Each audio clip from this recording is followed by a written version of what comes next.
Now let us customize and preview the form that we have created. If you want to change the color scheme of the form, then you need to click on the Customize Theme button. It will open a panel on the right hand side.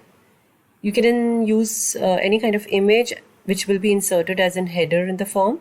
So if I choose some image, there are some already loaded ones. So for example, I'm choosing this one and then click on Insert. You can see that it has been inserted as header of the form. Then you can change the color scheme also accordingly. And you can change the background color also. You can change the font style also. So I'm changing it. So this is how the form will look like. Just like we can add image as part of the question, similarly we can add image as part of the options also. So here if I want to add an image also, then if I click on it, you can see the image icon over here. So just like we have added an image in the question, we can add an image here also. This will also open the same dialog box. Similarly for the second option and so on.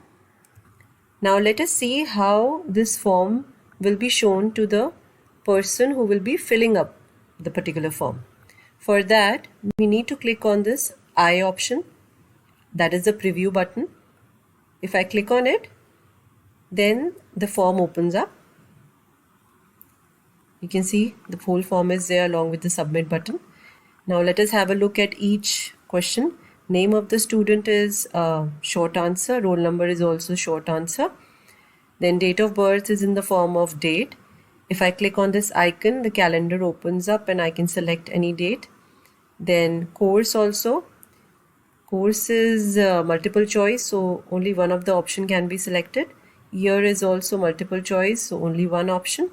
Society, if you remember, we made it as check boxes because we wanted that if the person who is submitting the form is able to select multiple options, so that should be possible. Then feedback is the long answer, and the rating we made as a linear scale starting from 1 to 10, so the student can accordingly select the option. Then laptop issued was a drop down with two values, yes and no. And then which flower is this, so you can accordingly select the option and then click on submit. Let us explore about the settings of a Google form. Now the form has been created and we have previewed the form also. Now let us go to the settings of this form. Here you can see the settings icon, click on it. It will open a dialog box under the general tab. The first option you can see collect email addresses. So if you want to store the email addresses of the respondents, then you need to check it. The moment you do that, this particular option becomes active, response receipts. So this option means that respondents should receive a copy of their response. If you want that, then you need to check this option also. Again, there are two more possibilities, whether you want that the respondent should always receive a copy of his or her response or only if they request it. So either way, you can select one of the options. Next is whether you want that this particular form should be restricted to users in Maitri College. So that means that only those people who are using the Maitri College email ID @maitri.du.ac.in, only those people should be able to fill it up. Then you need to keep it checked.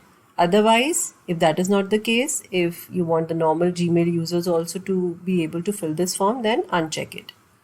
Next is limit to one response. If I want that the feedback form should be submitted only once by a person, then I need to click on it. If I uncheck it, then people can submit it multiple times. Then lastly, respondents can, if you want that they should be able to edit their response even after submitting the form, then you need to select it, otherwise keep it unselected. And if you want that the respondents should be able to see the summary chart and text responses, then you need to click it, otherwise keep it unchecked. And then simply save it. So the settings also are in place.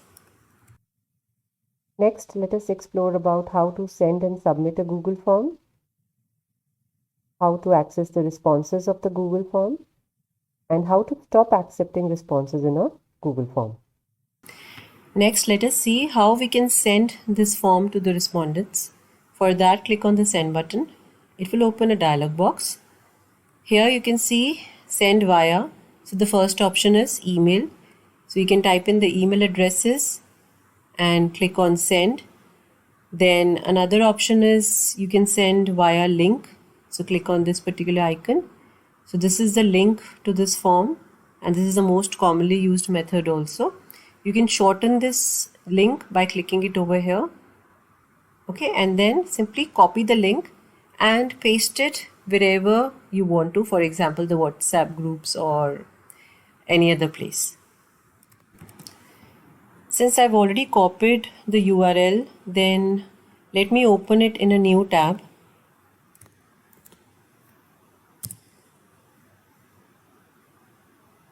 I just want to show you that how I can fill up this particular form. So this is a form. Let me just fill it up quickly. You can see the email address option is now there because we checked the collect email addresses option. So that is why it is asking the email. Next, name. I'm just randomly typing. Just randomly selecting everything.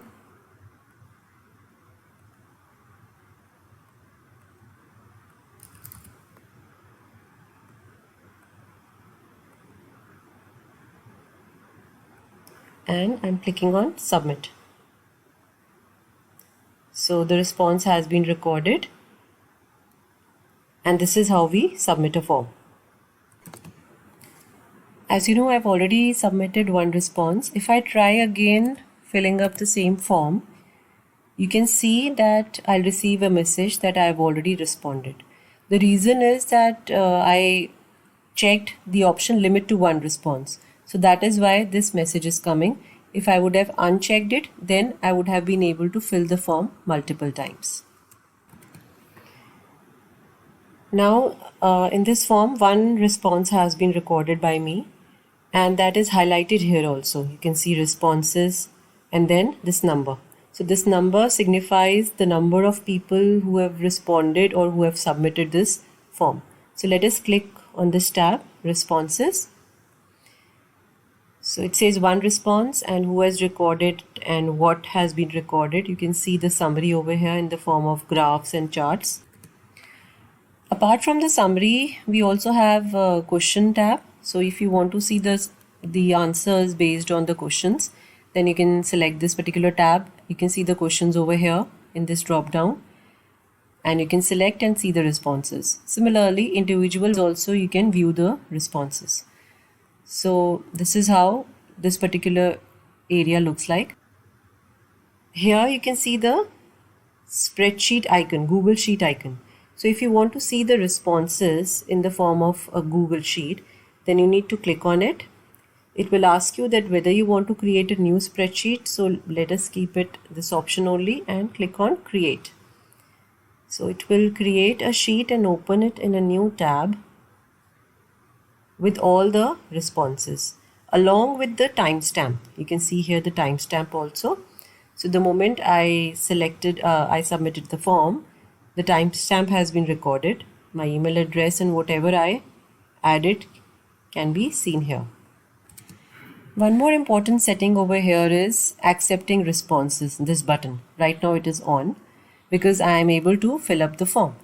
Usually forms are floated for a fixed period of time, for example 2 days, 3 days, or there is a deadline. So if the deadline has approached, then I'll simply turn this button off so that nobody will be able to fill up the form. I can demonstrate if I open the form link now because I've turned it off. You can see the message, the feedback form is no longer accepting responses. Try contacting the owner.